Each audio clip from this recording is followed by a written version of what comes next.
Namaste everybody, welcome to thefoundationmethod.com. I'm Cam, the host, and today I've got an episode for you on breathing and a little daily daytime breath routine that I use in my practice.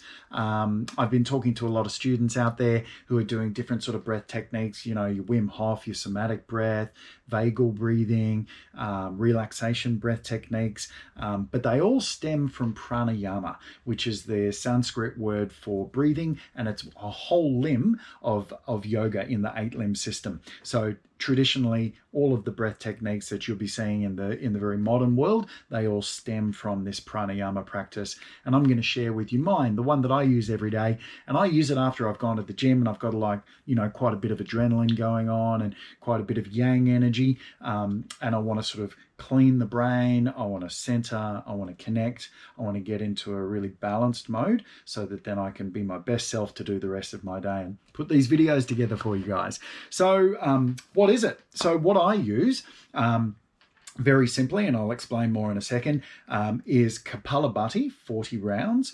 Then I have 3 mahabunda lock, and I'll explain what all this is in a second. Yogic breath, I do 5 rounds of that. I do 5 rounds of Veloma 1, and then I do 5 rounds of nutty shodding with a little arm flow in there to give it a very tactile, almost dance-like feel. So if you're used to nutty shodding being a very sedentary or still practice, this is just a lovely little variation that Susie Kellett, one of my teachers, shared with me, and it's great. I really love it. I'm going to talk to you about what the benefits of these different elements that I'm using are. I'm going to talk about the elements themselves, and then I'll share with you the routine, and there's the marker in the comments below. So if you're used to pranayama and breathing techniques, skip ahead, go and do it, and then rejoin us and watch the video later. If you haven't done much breathing work before, I encourage you to watch the video first, and then especially stick around for the final part, which is the contraindications. So if you have any health issues relating to heart or anxiety or stomach ulcers, blood pressure issues, good to know what the contraindications are so that then you can pick and choose the different elements that I've put together in my personal breathing routine that I use in a daily practice, and my nighttime breathing routine would be a little bit different. So what are the benefits of pranayama or breath work? So to energize, to cleanse, balance, and center the brain and the nervous system. So it's a pretty big call, but it does all these wonderful things for us. And there's also research into weight loss that most of our weight loss is done by breathing. So it's not through going to the toilet, it's not through sweat, but it's the breath. Like liters and liters of carbon are expelled through the breath. So if you've got a stronger, deeper range of breath and a more dynamic breath, then you're going to more regulate your ability to lose weight naturally for your body size. So that's a nice benefit. Improve circulation, improve your concentration. So the yogis talk about, when the breath is concentrated and still, the mind is also still, therefore the yogi achieves long life. Therefore one should learn to control the breath, and that's from the Hatha Yoga Pradipika. So breathing is a really big part of yoga, and it's one whole limb. It's one of the 8 limbs of yoga. As a prelude to meditation. So if you struggle with meditation, mindfulness, being still, if you're a very get up and go type of person, doing this breath routine is a really nice segue to get you ready, or get the mind ready, get it centered so that you can actually practice meditation. So if it's something that's eluded you before, try this breath routine, or one like it, or one that you build yourself after doing this little video today. So moving on, Kapalabhati, this prepares you for advanced pranayama, oxygenates dead space in the lungs, strengthens and tones the lower transverse abdominis, and supports weight loss, improves digestion, and strengthens the mahabunda. So these are the benefits of the different elements. So Kapalabhati, otherwise known as skull shining or skull cleansing breath, and it cleanses the frontal lobe there with a pulsing of the belly in and out through the nose, or mouth, nose variations. There's a few different variations. I'm going to show you one that's just in and out through the nose today. The bundas. So bundas meaning locks around a joint. So when I'm talking to the bundas, I love the definition where if you relax your knuckle and you pull it, you can see it sort of dislocates, but if I flex, you can see it lock there. So bundas just meaning lock. So it locks muscles around a joint. And when we talk about the mahabunda at the end of the Kapalabhati or the skull shining sequence, that's a 3-part lock. So we're doing the mula bunda, which is the base or the root lock, then the bunda, which is the upward flying sternum lock, and then the neck lock. And I'll talk more to that in a minute. So the mahabunda temporarily halts the flowing of blood. So when it's released, there's an increased flow of fresh blood. This flushes away the old dead cells and activates the organs to strengthen, renew, rejuvenate as the circulation is bolstered. So the use of the mula bunda, which is the base, or think of, your sex organs around that area, regulates the urogenital and excretory systems, relieves constipation and piles, that's a win, and minimizes depression, also a win, and helps with sexual restraint. So not just being able to control the urges, but also to be able to control the ejaculation at that point, which is practiced in things like tantric yoga, for example, to use the sexual energy to gain enlightenment. So the next one up is the Uddiyana Bandha. So this is the upward flying abdominal lock, and you might have seen this where the yogis suck the belly right up into the rib cage, and it sort of hollows out the belly section there. So this can relieve stomach disorders such as constipation, indigestion. By performing this bandha, you can remove fatigue, reduce tension in the body, and there's also an improvement of circulation. Jalan darabunda. So this is the neck lock. So this regulates the circulatory and respiratory systems. Stress, anger, and anxiety are greatly reduced, and both the thyroid and metabolism are balanced. So I know somebody who had hypothyroidism, and by using this lock, especially doing things like headstands, they balance that out. So can really bring balance to those disorders if they're there. The yogic breath, which is the next part, improves sleep quality. Stress relieving effects of pranayama may also help you sleep, increase mindfulness. For many of us, breathing is automatic, but this reduces the high blood pressure, enhances cognitive performance. So this is yogic breath. Generally, you do this at the start of a vinyasa class, and it's a 3-part breath into the belly, then the sternum, then the collarbones, and like a wave from the top down, collarbones, sternum, and belly, and you lift pelvic floor, pull the belly to spine if you want to go into full activation, or you can just focus on the belly coming in. Also good to use during when the heart rate's going up in exercise, as something to bring you back into center and as a balancing, almost tranquilizing technique. So Veloma 1 is the next part. So this improves control of your breath and movement of air within your body. Helps you cool down after a vinyasa or like strong active yoga class. Helps relieve anxiety and helps to relieve tension from PMS. So this is Veloma 1 is breathing in, and then like a smooth step you hold it, and then breathing in, and like a smooth step you hold it. Breathe in, like a smooth step you hold it, and then you exhale nice and gently on the way out there so it flows down. And nutty shodding. So everyone, or not everyone, a lot of people might have seen this before. It's the alternate nostril breathing. Now, when I was taught to make this pistol grip like this, with the ring finger and the little finger put down. I place the fingers in the middle of the eyebrow center, and the right thumb closes off the right nostril gently, and the ring finger closes off the left nostril gently, which you can see there. That's when we're doing it static, but I add in a little flow with this later on. And so alternate nostril breathing, in Sanskrit, it's known as nutty shodding. Pranayama translates into subtle energy clearing breath technique. It lowers stress, improves cardiovascular function, improves lung function and respiratory endurance, lowers the heart rate and promotes well-being. So this is a balancing technique primarily, and there's all these different ways you can do nutty shodding. You can add in the Uddiyana Bandha lock, you can add in the retention, but I just bring it into flow in this practice at the end as a balancing and tranquilizing technique. So it's a way to kind of bring things down nice and softly and slowly at the end. So what are the elements we use? So 5 rounds of Kapalabhati or skull shining breath. Now it's a forced pulse exhale through the nose and a passive inhale, and then with the mahabunda lock at the end there. Mahabunda again is Mulabunda pelvic floor, so that squeezes, and then the Uddiyana the upward flying lock, and then the chin to the chest. So in a little bit more detail, the Mulabunda lock.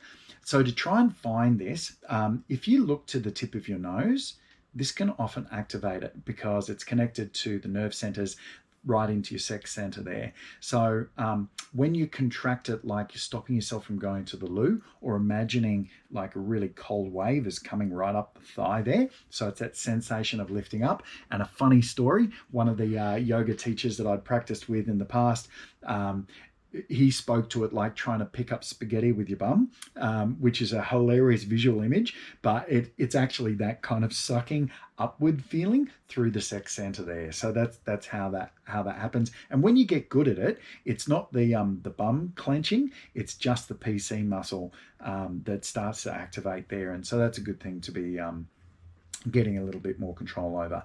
So Uddiyana Bandha means to is the next one up. So that means to fly or rise up, and is about doing just that with your diaphragm. So you learn it's helpful to stand with your feet shoulder distance apart, bend forward with a straight back, place your hands on your knees or your shins, or if your hamstrings allow, and with a false inhale, taking the action of breath without actually taking any air in, you make an upward movement and feel the abdominal wall organs push up and towards the back, kind of like a suction back and your insides as you're trying to make your waist smaller.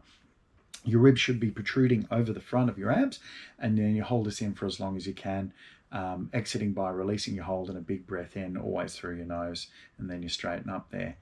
And then the final one is the jalan darabunda, so the throat lock. So with your palms pressing into your knees, inhale through your nose and bring your chin towards your neck, straighten your elbows, pull your chin back and engage the muscles there. So almost smile like a bulldog or smile like a Cheshire cat, and then retain. It's the double chin that you do want. So this, when you get good at this, you can also add little addition by like pressing the tongue to the roof and the back of the mouth there, and then that can activate. And if you've got good muscle control around your neck, if you have a look to what I'm doing here, it's like you can flex and switch on all the scalenes there as well. So it's just really protecting the whole cervical spine, but also creating that lock with the chin to the chest.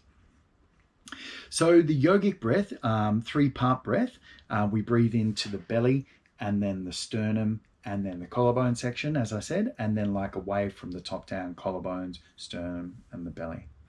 Veloma 1.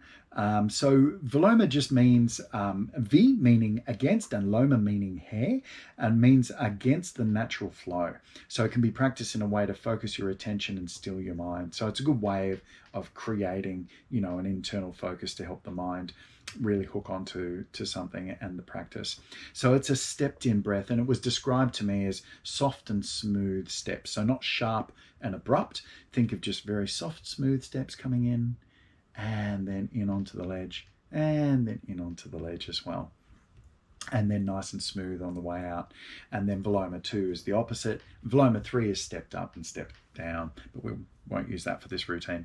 Nutty Shodhana, alternate nostril breathing with flowing arm movements. So we're blocking the right nostril while the left arm flows out. When it reaches halfway, the arm bends, point a finger to the left nostril, and the right arm drops down the center. And like you're squeezing a bellows of a bagpipe, you squeeze the left arm in, and then the right arm reaches out as you breathe in through the right nostril, and then gently blocking off the right nostril, and the left hand falls down the middle, palm towards the face to catch the energy as you squeeze the right arm in. So that's 1 round, and then we do 5 rounds for this particular routine. And now for the full routine itself.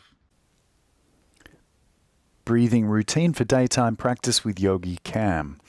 Coming into a seated position on a bolster or a set of blocks, anything that can bring the knees below the hip height in a cross-leg position, hands on the knees, spine straight, arms straight, Kapalabhati, 40 rounds. Big breath in. 1, 2, 3, 4, 5, 6, 7, 8, 9, 10. 1, 2, 3, 4, 5, 6, 7, 8, 9, 10. 1, 2, 3, 4, 5, 6, 7, 8, 9, 10. 1, 2, 3, 4, 5, 6, 7, 8, 9, 10. Mahabunda, pull the belly to spine, chin to chest. Straighten the arms, hold the breath. Hold. Big breath in, release. And exhale. Second round of 40 pulses.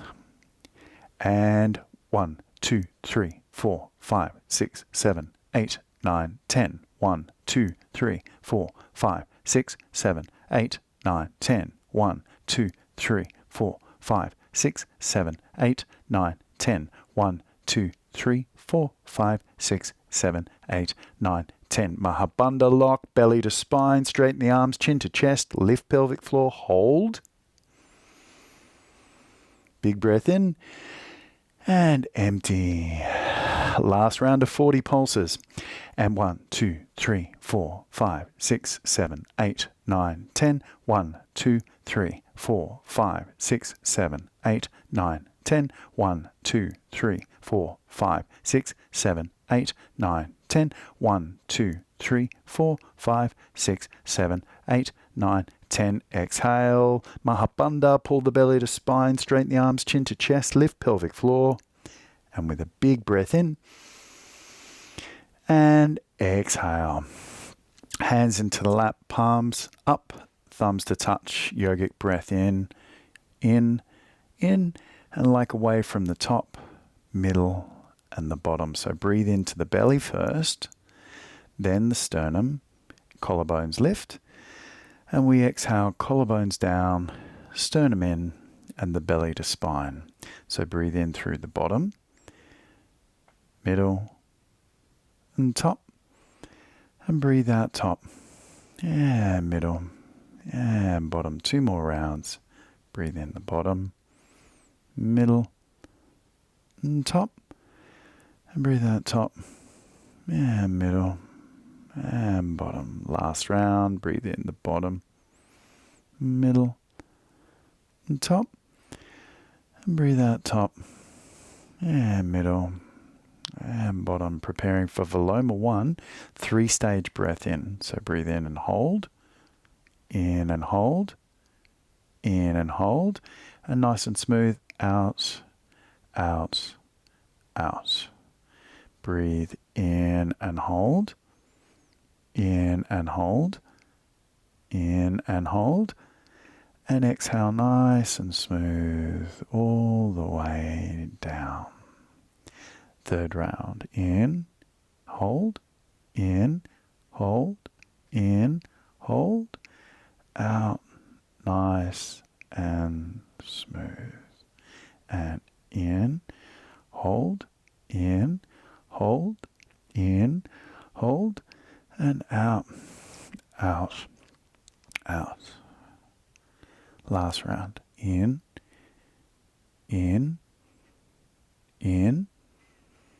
and smooth out, nice and slow. Nutty shodding, alternate nostril breathing, arm rotation. Inhale the left arm out, bend at the elbow, block the left nostril, and exhale the right hand falls down to the floor. Inhale, sweep the right arm out to the side, and the right finger blocks the left nostril, and exhale, squeeze the right elbow down as the left hand falls towards the lap. Inhale the left hand out to the side, bend at the elbow, finger gently closes the nostril, and exhale, sweep the hand down to the floor. Inhale, right hand is out, bend at the elbow, block the nostril. Exhale, the left hand floats down the center. Inhale, the left hand goes out to the side, blocks the nostril, and exhale, the right hand falls down to the center. And inhale, the right hand goes out to the side, blocks off the right nostril, and exhale, the left hand floats down the center, catching all the energy as you squeeze the right elbow in. Left hand sweeps out, breathe in.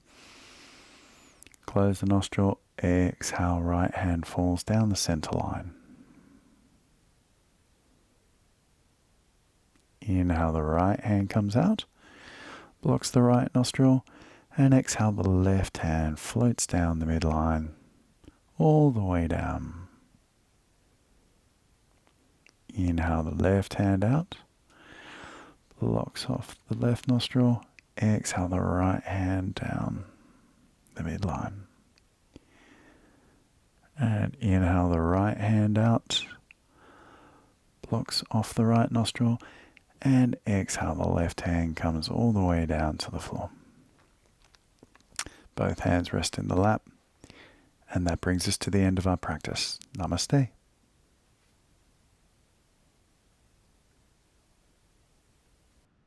How was that? Well, I hope you enjoyed it. And remember, daily practice, journal on your experiences. And if you do need a rest or you need to take a break, just take a break. Don't question it, especially if you're getting lightheaded or dizzy or something like that. So contraindications, and there's quite a few. So Kapalabhati generally has the most because it's a vitalizing breath technique. So it's contraindicated for individuals with high or low blood pressure, heart disease, hernia, gastric ulcers, epilepsy, vertigo, migraine, headaches, significant nosebleeds, detached retina, glaucoma, history of stroke, and for anyone who's gone recent abdominal surgery. So that's a lot, right? But I put it at the start of the routine intentionally to bring some energy into the body, but it's a very simple one. You can just cut that out if you've got any of those issues to alter the routine there. So mahabunda, not advisable to engage the mahabunda during menstruation during the first 2 to 3 days. And the mahabunda, the use of mahabunda too much, that's your base lock in the sex center, can cause hyperactivity. The darabunda should not be practiced during pregnancy, conditions such as high blood pressure, heart disease, or stomach ulcers.